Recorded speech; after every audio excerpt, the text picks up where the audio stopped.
வணக்கம். என் பேர் செல்வசோபனா. நான் திருநெல்வேலியில இருந்து வரேன். எனக்கு யூட்ரஸ்ல கட்டி இருக்கதா இப்போ ஒரு 5 மாசமா தான் தெரியும். வேற ஹாஸ்பிட்டல்ல பார்த்தப்ப எனக்கு ட்ரீட்மெண்ட் பண்ண முடியாது, ரொம்ப கிரிட்டிக்கல்னு சொன்னாங்க. அப்புறம் எங்க அம்மா தான் இங்க ஒரு தடவை போய் சும்மா செக்அப் பண்ணிட்டு வா, என்ன சொல்றாங்கன்னு பாப்போம்னு சொல்லி கிளினிக்கல் ஹாஸ்பிட்டலுக்கு வந்தேன். வந்து பத்மபிரியா மேம் பார்த்தேன். வந்து ரோபோட்டிக் இது யூட்ரஸ் ரிமூவல் சர்ஜரி பண்ணி நான் ஒரே நாள்லயே என்ன டிஸ்சார்ஜ் பண்ணாங்க. இப்போ நான் நல்லா நடக்கேன், நல்லா இருக்கேன். இன்னைக்கு செக்அப்க்கு வந்தேன். இன்னைக்கு மேம பார்த்து பேசிட்டு ஒரு மாசம் கழிச்சு திருப்பி வர சொல்லியிருக்காங்க. Thank you Padmapriya ma'am. வணக்கம், என் பேரு ராகவி. செல்வசோபனா அவங்களோட அக்கா பொண்ணுனா, எனக்கு அவங்க சித்தி. அவங்க வந்து ட்ரீட்மெண்ட்காக சென்னைக்கு வந்திருந்தாங்க. வந்திருந்த இடத்துல இன்னொரு ஹாஸ்பிட்டல்ல அவங்க சொன்ன மாதிரியே ஒரு ட்ரீட்மெண்ட்க்கு நாங்க செக்அப்க்குன்னு போகும்போது என்ன சொன்னாங்கன்னா, அவங்களுக்கு ரொம்ப கிரிட்டிக்கலா இருக்காங்க, அவங்கள வந்து நாங்க ட்ரீட்மெண்ட் பண்ண முடியாது, மெடிசின்லயே நீங்க பாத்துக்கோங்க, இல்ல உங்க நேட்டிவ்ல போய் பாருங்க, ஜிஹெச்ல பாருங்க, எங்களால ரிஸ்க் எடுக்க முடியாது அப்படின்னு சொன்னாங்க. அதே மாதிரி என்ன தனிப்பட்ட முறையில என்ன சொன்னாங்கன்னா, நீ இவ்வளவு ஹை ரிஸ்க் எடுக்காத, இவங்களுக்கு ஷூரிட்டி நீ வந்து சைன் போட முடியாது,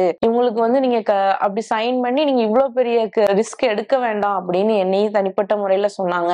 ஆனாலும் அதுக்கப்புறம் நாங்க வந்து ரொம்ப கஷ்டப்பட்டு வீட்டுக்கு போயிட்டு ரொம்ப கவலையில இருந்தோம். ஏன்னா அவங்க சிங்கிள் பேரண்ட், அவங்கதான் அவங்க பசங்க 2 பேருக்குமே அவங்க மட்டும்தான். அப்படிங்கும்போது நாங்க யோசிச்சுட்டே இருக்கும்போது என்னோட அம்மாவோட அம்மா, அதாவது என்னோட பாட்டி வந்து நீங்க இந்த ஹாஸ்பிட்டல் போங்க அப்படின்னாங்க. அப்ப நாங்க கூட ஆர்கியூ பண்ணோம், எல்லா ஹாஸ்பிட்டலையும் முடியாதுன்னு சொல்லிட்டாங்க, இந்த ஹாஸ்பிட்டலையும் அதை தான் சொல்ல போறாங்க, அது எதுக்கு நம்ம போகணும், எல்லாம் திரும்ப முதல்ல இருந்து எல்லா டெஸ்ட் எடுக்கணும், எதுக்கு வேண்டாம் அப்படின்னு நாங்க ஆர்கியூ பண்ணோம். சரி அவங்க சொல்லிட்டாங்களே அப்படிங்கிறதுக்காக ஹோப்பே இல்லாம தான் இந்த ஹாஸ்பிட்டலுக்குள்ள வந்தோம். வந்ததுக்கு அப்புறம் எங்களை எந்த டெஸ்ட்டுமே எடுக்க சொல்லல. டாக்டரை பார்த்தோம். டாக்டரை பார்த்த உடனே பிரச்சனை தீர்ந்த மாதிரி இருந்துச்சு. அவங்க சொன்னதுலயே இது வரைக்கும் போன ஹாஸ்பிட்டல்ஸ் எல்லாருமே என்ன சொன்னாங்கன்னா, நீங்க பொறுப்பு தான், நீங்க தான் கையெழுத்து போடணும், நீங்க தான். இந்த ஹாஸ்பிட்டலுக்கு வந்ததுக்கு அப்புறம் என்ன சொன்னாங்கன்னா, நாங்க பாத்துக்கிறோம், நீங்க கவலை வேண்டாம் அப்படின்னு சொன்னாங்க. அதுலயே எங்களுக்கு ஒரு நம்பிக்கை வந்துருச்சு. நீங்க பொறுப்பு, நீங்க தான் எல்லாமே அப்படின்னு அவங்க சொல்லவே இல்லை. நாங்க பொறுப்பு, இனிமே நாங்க பாத்துக்கிறோம், நாங்க சரி பண்ணிடுவோம் அப்படின்னு தான் சொன்னாங்க. சோ அதுலதான் அந்த நம்பிக்கையிலே வந்தோம். எங்களை நல்லபடியாவே குணமாக்கி